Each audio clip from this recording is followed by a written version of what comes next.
Hello বন্ধুরা, দেখো কালকের বেঁচে যাওয়া ভাত দিয়ে আমি আজকে একটা রেসিপি বানিয়ে ফেলবো। তাই রেসিপিটা তোমাদের কাছে শেয়ার করছি। এই রেসিপিটা কিন্তু ব্রেকফাস্ট বা ডিনারের জন্য ভালোই যাবে। তা এই কালকের ভাত দিয়ে আমি আজকে কি তৈরি করছি তোমরা দেখো বন্ধুরা, আমি তোমাদের কাছে এখন শেয়ার করছি সেই রেসিপিটা। তো প্রথমে দেখো একটা কড়াই গরম বসিয়ে দিয়েছি। কড়াইটা গরম হলে এতে আমি পরিমিত পরিমাণে সাদা তেল বা রিফাইন অয়েল অ্যাড করে দিলাম।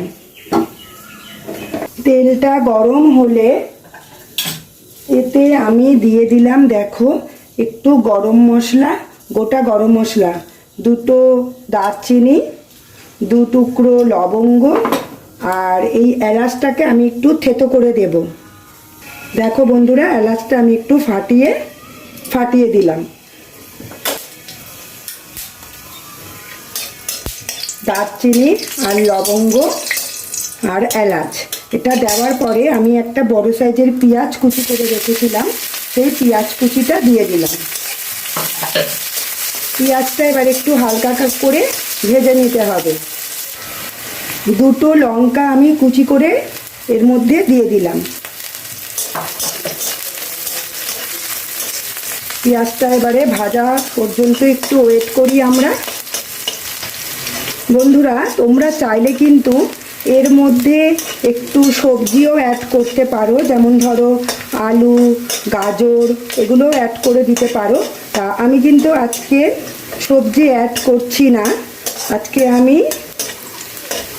প্লেন করছি। এর মধ্যে আমি এখন দুটো ডিম ফেটিয়ে আমি দিয়ে দেব। একটা ডিম দিলাম আর আরেকটা ডিম দিয়ে দিলাম। শীতকালে এই রেসিপিটা খুব ভালো যায়, নানান রকমের সবজি থাকে। এবারে একটু হোক, তারপরে আমি ডিমটাকে ফেটিয়ে দেব। এখন ফাটালে কি হবে, পুরো একদম ঝুরি ঝুরি হয়ে যাবে। এর উপরে আমি একটু লবণ অ্যাড করে দিলাম। এখন আমি ডিমটাকে একটু ভালোভাবে ভেজে নেব পেঁয়াজের সাথে।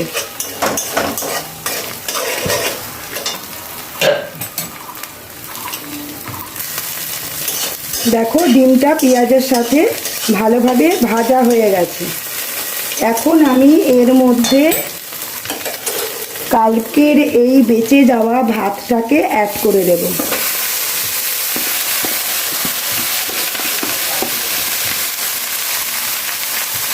এখন ভাতগুলোকে ভালোভাবে একটু নাড়াচাড়া আগে করে নিই। এর মধ্যে এখন কি কি অ্যাড করব তোমরা দেখতে থাকো। এর মধ্যে এখন দিয়ে দিলাম লবণ। লবণের মাপটা বুঝে দেবে। দিয়ে দেব একটু হলুদের গুঁড়ো, দিয়ে দেব দেখো বিরিয়ানির মশলা, 1 চামচ বা 2 চামচ পরিমাণে বিরিয়ানির মশলা অ্যাড করে দিলাম। দিয়ে দেব 1 চিপি পরিমাণে, 1 চিপি লাগবে না, হাফ চিপি পরিমাণে কেওড়া জল, আর দিয়ে দেব হাফ চামচ পরিমাণে গোলাপ জল।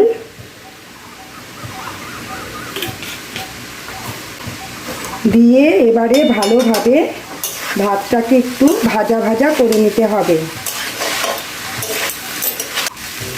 তো দেখো ভাতটা কিন্তু ভালোভাবে ভাজা হয়ে গেছে। এখন আমি এর মধ্যে অ্যাড করব দুটো ইনগ্রেডিয়েন্টস। কি তোমরা দেখো, এর মধ্যে আমি দিয়ে দিলাম একটু অল্প পরিমাণে মিক্সড হার্বস দিয়ে দিলাম। আর দিয়ে দেব 1 চামচ 2 চামচ পরিমাণে একটু ঘি।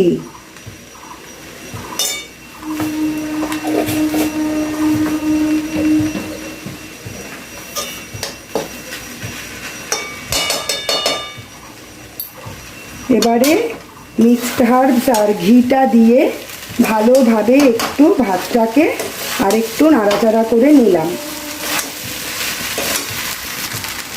ব্যাস বন্ধুরা, তৈরি হয়ে গেল আমার ব্রেকফাস্ট রেসিপি ভাত ভাজা ডিম দিয়ে। তা ভিডিওটা তোমাদের কীরকম লাগলো তোমরা অবশ্যই কমেন্ট করে কিন্তু জানাবে যে রেসিপিটা তোমাদের কীরকম লাগলো। আর ভিডিওটা ভালো লাগলে একটা লাইক করে দেবে, ভিডিওটাকে শেয়ার করে দিও। আর যারা এখনও পর্যন্ত আমার চ্যানেলটা সাবস্ক্রাইব করোনি বন্ধুরা, তারা যদি এই ভিডিওটার কোথাও একটু ভালো লেগে থাকে তাহলে তারা অবশ্যই আমার চ্যানেলটিকে সাবস্ক্রাইব করে আমার পাশে থেকো। আর পুরনো যারা বন্ধু তাদের অসংখ্য ধন্যবাদ। আর নতুন যারা বন্ধু হতে চলেছ তারাও আমার এই ভিডিওটা দেখার জন্য তাদেরকেও অসংখ্য ধন্যবাদ এই পুরো ভিডিওটা ওয়াচ করার জন্য।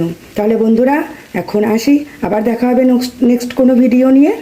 টাটা বন্ধুরা, সবাই ভালো থেকো, সুস্থ থেকো, সাবধানে থেকো। তা এখন এই ভাত ভাজা বলো বা ডিম দিয়ে ভাত ভাজা বলো, এইটাকে এখন আমি ব্রেকফাস্টের জন্য সার্ভ করে দেব। সবাই ভালো থেকো বন্ধুরা, টাটা।